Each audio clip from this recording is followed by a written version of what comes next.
Hey, I wanted to talk a little bit about hand quilting supplies. Um, and as you can see, I have a good number of a variety of needles for hand quilting. But I wanted to tell you, first of all, my very favorite hand quilting needles are these little Roxanne's. I think they're number 10 betweens. They have the little seashell on the end. How can you resist those?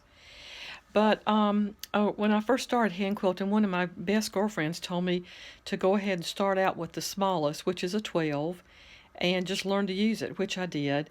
However, I tend to use an 11 or a 10 some now. So I've got a variety. I really like these John James, and but you have to just try and see what you like. Some of these are like large I think is what they're called. And I was not real big on that, to tell you the truth. I think it's this one right here. It's called a large eye or something.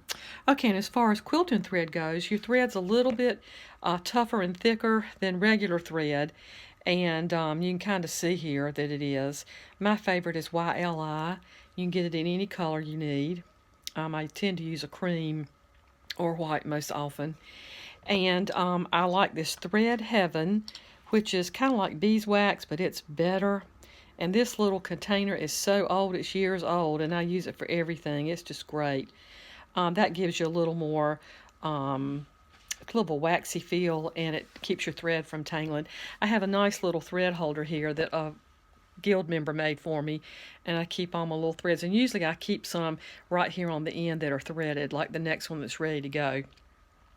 So thimbles, I think I've actually moved my thimble, but any thimble that you fits your finger and you want to use your index finger, your middle finger here. So, and on days when it's hot, I have to use a bigger thimble, and when it's cooler, I can use a smaller one. So just to review for you a little bit, my favorite quilting thread is YLI. My favorite needles are Roxanne, number 10. Wanted to also mention that the larger the number of the quilting needle, the smaller or the shorter the needle. So this 12 is shorter than this 10 that I sometimes use. And because I'm so close on the camera, they look really big, but they are little needles. An ideal stitch for hand quilting is 12 stitches per inch. I can't do 12. Sometimes on a good day I can do 10. Mostly I do 8. And good supplies are important. So these are some helpful little hints about hand quilting, and I'm going to be showing you a little hand quilting video next. Hope this was helpful. Bye-bye.